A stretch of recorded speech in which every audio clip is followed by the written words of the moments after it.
Et du coup, qu'est-ce qu'ils font avec la carte? Bah ils partent récupérer le trésor. Ah, du coup, ils ont obtenu une autorisation administrative.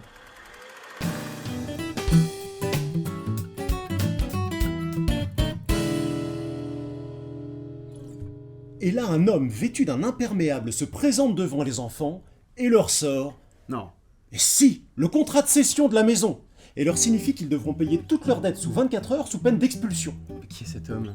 Un promoteur venu raser la zone où habitent les Goonies pour y installer un club de golf. Mais que font les enfants? Les Goonies, coup de bol, ce soir-là, pour la première fois, ils vont explorer leur grenier et y découvrir une carte leur indiquant l'emplacement d'un trésor. Ah, c'est ça qu'il y a sur mon mur! Une réplique parfaite.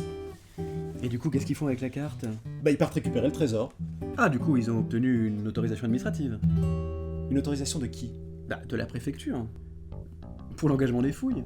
Le code du patrimoine t'oblige à obtenir une autorisation de la préfecture sous 2 mois, ou d'ailleurs même un refus. Mais ils ont 24 heures pour payer leurs dettes, ils vont pas se lancer dans la paperasse. Donc pas d'autorisation.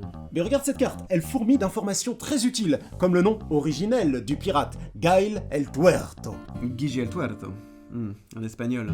Ou Willy le Borgne, le pirate qui s'est emparé du butin à bord de son navire, l'Inferno. Et tu veux voir le truc le plus génial? Si l'on relie les deux extrémités de la carte, apparaît le dessin d'un des écus du fameux trésor, sur lequel est écrit une phrase en grec ancien. Vous, les intrus, prenez garde. Trépas et pesantes douleurs. C'est du latin. Possui deum adjutorem meum. Et ça signifie « J'ai fait du Seigneur mon aide ».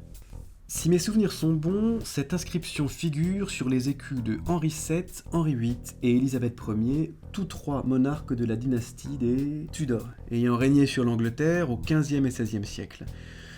Il est donc certain que le butin de Willy contient une monnaie frappée de la couronne d'Angleterre, et donc qu'à l'origine, ce trésor appartenait au royaume d'Angleterre. Exactement, d'ailleurs, Mickey l'explique au début du film, c'est une armada anglaise qui poursuivait le navire de Willy le Borgne avant qu'il ne s'échoue sur les côtes. Et du coup, les Goonies restituent le trésor à son propriétaire légitime à l'issue de leur aventure. Bah non, ils le gardent. Bah, pour payer leurs dettes.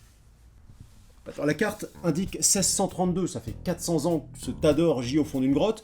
Apparemment, personne n'en veut, Oui, donc... il y a peut-être une question de prescription, comme tu le soulignes, mais ce n'est qu'une des nombreuses questions posées, en plus de l'autorisation d'engagement de fouille. Car évidemment, à l'issue des crédits de ton film, qu'est-ce qui va se produire? La question de savoir à qui appartient ce trésor va se poser, et un conflit juridique va s'ouvrir. Mais attends, tu veux faire le procès des Goonies?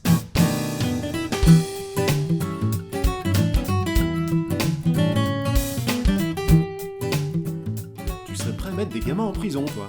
On peut pas faire n'importe quoi. Mais n'importe quoi, ils partent à l'aventure chasser le trésor. Demande à nos abonnés ce qu'ils en pensent. Nos abonnés, faudrait déjà qu'on en ait, c'est le premier épisode. Ah oui, non, mais c'est pas faux, ça. Il faudrait peut-être qu'on demande à nos abonnés de s'abonner.